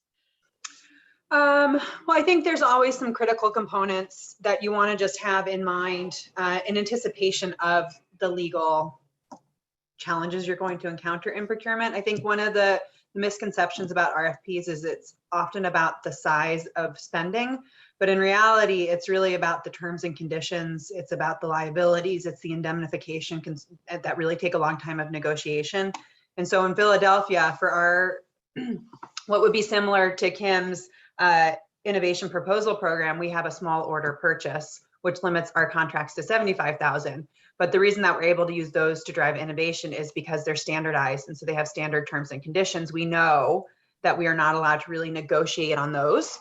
If we do, it'll extend the process. So a lot of times what we're trying to do is we send those out early on in the process. We include them in our calls for solutions so that vendors can be aware of what our terms and conditions are, what our requirements are for indemnification and liability. And that helps us streamline the process a little bit more by kind of front loading a lot of the issues that we're going to have or potentially run into. Great, okay. The word or the term P3, I think, can inspire some concerns about privatization and, essentially a way for taxpayers to subsidize private companies' projects. How do you ensure that P3s are serving the best interest of the public? And how can governments make sure that they're gaining the public's trust on these projects where these sorts of concerns or criticisms around privatization exist? Mary, can you speak to that? Sure, but I would like to twist that just a little bit. Catherine, I spent 10 years in government, so I think almost all of my adult life, I've had one foot in the private sector and one foot in the public sector. And what's happening now, because of the humongous amount of money that is flowing to public officials and public entities throughout the countries, it's important to know that many public officials who have never launched a public-private partnership are going to be pushed into that. Much of the new infrastructure money in the United States literally requires public investment. And so I get a lot of calls from public officials saying, how do I do this? How do I put it together? How do I get competition? And how do we know we can make it successful? And so there are some best practices. I'll throw out a few of them, and maybe some of your other panelists would like to throw out some more. But if you're looking at a public-private partnership of any size, but especially the larger sizes, then you're going to want to make sure that, first of all, you know what you're trying to accomplish. And it's really probably not best to say, we're going to do it this way exactly, and this is our delivery method, and this is how much money we're going to spend. It's best to say, here's what we want to accomplish, and let's get that message down. Invite the private sector to come in. Many public entities have something called a vendor briefing, and they simply say, here's what we're trying to do. Talk to us about how would you help us accomplish this? How would you do this? And then maybe they're going to later put out a procurement for a request for qualifications. And from that, they will select 3 or 4 and go into immediate negotiations with. And I say to my public sector friends, it's almost like making a decision to get married. It's really important that you find someone you can live with and work with and collaborate with over the next couple of decades, because the payback for the private sector investment may take that long.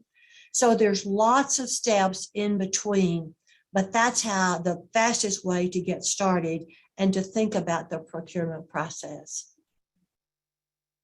Thanks. Yeah, Emily, can you talk a little bit about public trust as well on these projects? And I know Ann Cavoukian spoke quite extensively and articulately on privacy and data privacy, but maybe touch on that as well and how that fits into the public trust piece of this. Certainly. You know, it's a great question because we're going through it. We're in the thick of it right now with a project that we call Smart Block PHL, which is where we deployed 14 optical sensors in our streetlights in a key corridor in Philadelphia. And we're capturing counts of pedestrians and vehicles and bikes, and then environmental indicators, all things that we had manually collected prior, but now we're looking at the value of real-time data and how we can utilize it. But we were concerned that the community would be concerned about how we're capturing this data in the public space and using it. And so we worked really hard to be transparent, especially around this type of data. So internally, we have mechanisms in place to help kind of manage. We have a privacy review. We have what we call an OIT intake process, which looks at any tech projects and how it'll impact our network and enterprise architecture. And those are very internal, and I don't think the community is very aware of it. But we made a website so that people can access data about this and understand what the processes are. And we also created a task force that's open to the public. It's 8 subject matter experts in things like AI and machine learning. So, you know, this is just a catalyst of a project, but we realize that as I think Ali was talking about in a prior panel, kind of this acceleration of digital transformation. We know that there's going to be all this new technology that people are scared of. Is it taking our jobs? Is it surveilling us? Is it going to be used for, is there bias in the algorithms? And we wanted to be very transparent. And I think that's something that cities are working towards, but again, similar to risk, they're very inherently like, we don't want to share data because we don't want to get in trouble because it might be perceived in the wrong way. And so we're really trying to fight that urge and be very open about, this is the data we're collecting. This is how it's being used. The city owns it. It will be available to open data. So I think that that's another important thing. Nobody is selling the data. And I think that that's always a concern working with a private company when you're capturing data. And then we have these subject matter experts who are impartial and they're advisory. So they're not telling us yes or no, you can do this project, but they're saying, hey, have you thought about this in your process? Have you engaged the community in this way? And really just trying to be as transparent as possible to help build that trust. Because I think, again, communication, my dad always told me it's either communication or money that breaks down relationships. So I really focus on communication and just being as transparent as possible. We're not hiding anything, so you shouldn't be concerned about this, and engaging the community in their concerns. Being in Toronto, I think folks here saw firsthand how breakdown of communication can really spoil a project. I'm referring to the Sidewalk Labs Smart City proposal with Waterfront Toronto here. Kimberly, I just want to open it up to you if there's anything you want to add on that kind of public trust and privacy element of this. No, and that's a great question. And that's one of the things that we have been trying to struggle with. I think as Emily mentioned, I think the communication is critical. And an example I would give is a few years ago, the city of Houston deployed traffic light cameras, and it did not go over well at all. Mary may remember this. Citizens went to the legislature and complained, and now, those cameras have been deactivated. Flash forward, I guess it's been about 10 years now, when Hurricane Harvey hit. Now there's this big interest in the public for Internet of Things, the devices and the sensors that give you information about floods, flood zones, high water areas in your community. And so it's reopened the conversation about how technology can help us. And with that conversation also comes a conversation about data. Like, what are you collecting? Why are you collecting? How are you going to use it?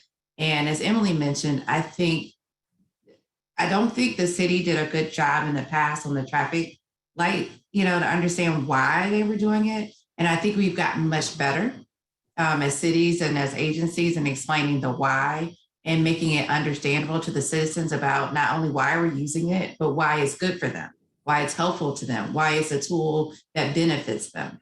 And I think that for Houston, I know there's been a much more of an openness now that they've seen how this technology can benefit them. So we now have cameras. We don't have traffic light cameras anymore, but there seems to be a greater comfort with seeing that technology. People almost ask for it now. When you look at concerns about safety, they feel more comfortable. There's a camera around that's capturing what's going on. They're seeing how cameras are being used by their neighbors, by businesses to assist in solving crimes, or seeing what happened with a car accident, for example. And so I do think that opening presents an opportunity to really have a more fruitful conversation around data. I would say as an agency, I've also seen the private sector be more open to sharing data. When we first started conversations, for example, with the transit network companies like Uber and Lyft, they were adamant about not sharing data. That conversation has changed because they recognize that there's a way to protect the proprietary nature of your work while still providing useful data to your clients, to your customers. And so I do think that there's been a big shift in that regard. Catherine, could I say one thing real quickly? Please, Mary, yes. So on a public-private partnership, going back to that, one of the very, very first tenets of success is you have to create a civic community outreach plan. And so in doing that, what you do, and this, you really ought to do this as a public entity for anything new that the public at large doesn't understand, because the media isn't going to help you understand it. I mean, they're just not. They're looking for sensational stories and private sector identification. They can make headlines and front pages articles with that. So if you sit and anticipate, what do I need to explain? How can I make this transparent? How can I justify what we're about to do here? Then it gets really, really easy for the taxpayers and the citizens to understand. And my dad was a newspaper publisher, so I grew up in the media, and I have just said a million times, the media ought to do more to help us with modernization of technology and public-private partnerships, because both of them are our future. And there's just lots of distrust out there if they don't understand. So really important what they're saying. Communication is the key. Great, thank you. And just want to point out the Logic is a publication that's really trying to demystify some of this stuff. And I totally hear what you're saying, Mary. Not a lot of clear information on some of this in the news. I want to touch on how cities can work with research institutions and universities on innovation. So these aren't, the typical partners you might think of in P3s, but organizations that may have expertise that government can leverage when we're talking about future city building. Sasha, why don't you talk to us? Guelph is one of these cities that is fairly small, but has a research university. So talk to us about what's going on there. Absolutely. Thanks, Catherine. So yeah, we benefit from the fact that the University of Guelph is literally down the street. We've used them. We have the Guelph Labs, which has been a great collaboration between the city and the university. And then more recently, we've taken that a step further in the Municipal Innovation Exchange. So that we looked at partnering, so that took that P3 to a P4 and looked at really partnering with other cities, in our case, Barrie and London, the University of Guelph, the Brookfield Institute, as well as Innovation Guelph. So that kind of cosm of some research, some access to local startups, and also two other cities about the same size that we could bounce ideas off of and really share, kind of saying, hey, does that resonate with you? Because it hits us as well. And knowing that in municipalities, our problems are often common. So really looking at, that future of public policy programs with the University of Guelph and giving them some practical experience. So it's been great to have some of the graduate students actually embedded in those pilot projects and really gain their hands dirty in terms of, experiencing what it's like to have to write an RFP or experiencing the process of procurement within a city, wanting to move quicker, but having to understand kind of the greater policy impacts. So having them down the street and having access to, young, innovative talent, and people who have drive and are seeing it from a different lens and haven't been in municipal government for a long time and kind of may have some tunnel vision. They're definitely looking at it as a fresh approach, and we'll take full advantage of that. Great. Emily, I know Philadelphia has a bit of experience with this too, or Pennsylvania more broadly. Can you talk about that a bit? Yeah, no, we look at anchor institutions in Philadelphia as one of our key resources that we really need to take advantage of. We have a wealth of really well-known universities between University of Pennsylvania, Drexel, Temple, and then more regionally Penn State. And we really see them as a great opportunity both for economic development, because that's creating a pipeline of talent and hopefully retaining that talent and attracting talent, but also an additional resource in projects with private sector partners, because it can be cheaper labor in a way. And I think also what I've experienced is that people really enjoy working with students and really kind of thinking outside the box and kind of shaping them and helping mentor them. And so it's a win-win-win. Early on in COVID, when cities were kind of in chaos, trying to both move to a work from home life, right? We have 25,000 employees in Philadelphia, and overnight we had to make them all work from home employees. So there's chaos is not the right word, but there's a lot of working quickly to get them to working from home. We as a city lost $750 million in our budget the first year of COVID. And so there's also a lot of scrambling to say, okay, we have to sustain these services, but how do we continue to innovate and address these challenges that come up daily? We were able to partner with Accenture, our regional transit authority, SEPTA, for Southeastern Pennsylvania, and Penn State students who were handpicked to do a modeling of how work from home would impact SEPTA services. And it was a really valuable tool. SEPTA shared it with our regional planning commission, DVRPC. A lot of value in that data that they were able to gather from this model that the students created.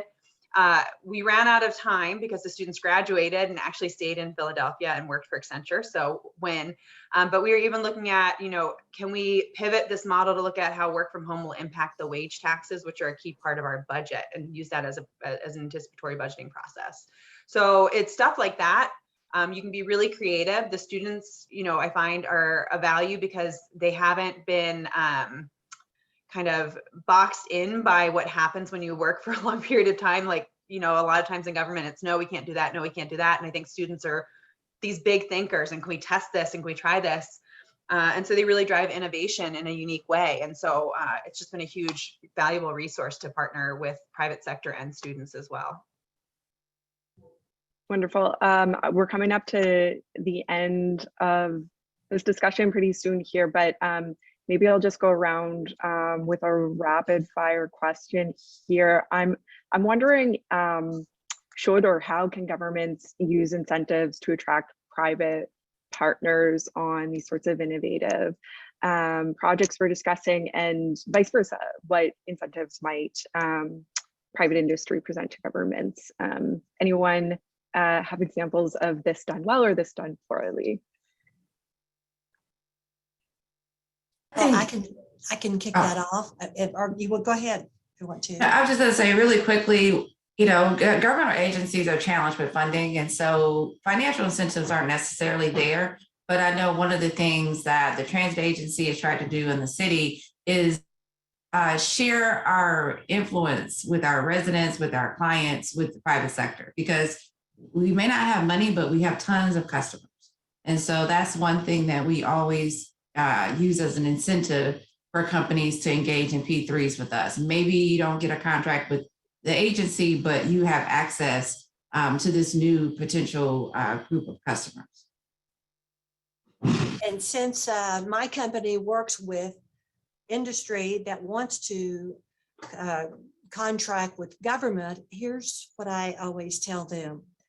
Message is everything. You've got to say, can I have a short amount of your time to talk about something that will save you money, make you more efficient, reduce the resources, or provide better services to the citizens?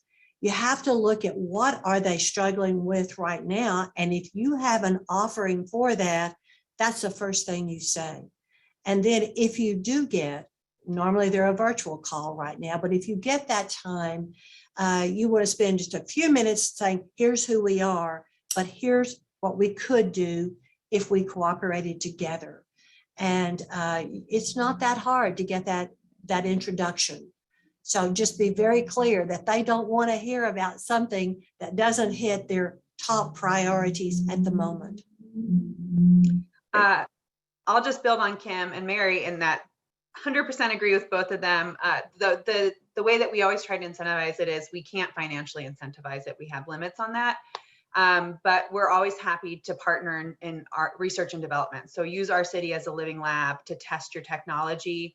If you give us a good, fair price, you know, you can say you partnered with the 6th largest city in America and tested this out in a very diverse community. And, you know, we can give you feedback and really help you. And that seems to be a value to both sides.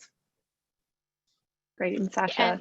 Yeah, to build off of Emily's point then, is really cities and municipalities love to collaborate. So we share and we talk to each other. So one of the biggest things we can do is share our experience with other municipalities. You know, whether that is co-presenting your technology at a conference, whether it's co-authoring white papers, or just making an introduction to another community out there. I think you're right, financial incentives aren't there, but the market reach that we have and the network we have of connections is well worth it. Okay, we'll leave it there. Thank you all so much. This was wonderful. Thank you, City Lab and Communitech for putting this on. So. Thank you very much to everyone on that panel. Really an amazing show today from all the panelists and everyone who was involved. So thank you, everyone. Just quickly, let's get to the results from our last question.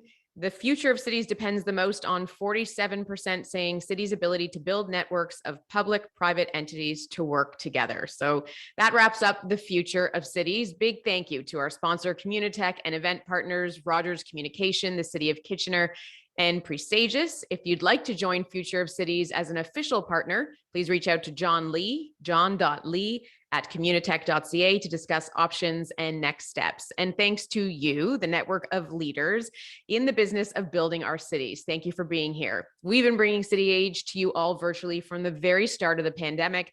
We will be continuing to do that, and we will also be getting to live events as well. If you're interested in getting involved as a sponsor or speaker, please reach out to us. Until next time, stay well, stay in touch, stay healthy, and thank you all for being here today.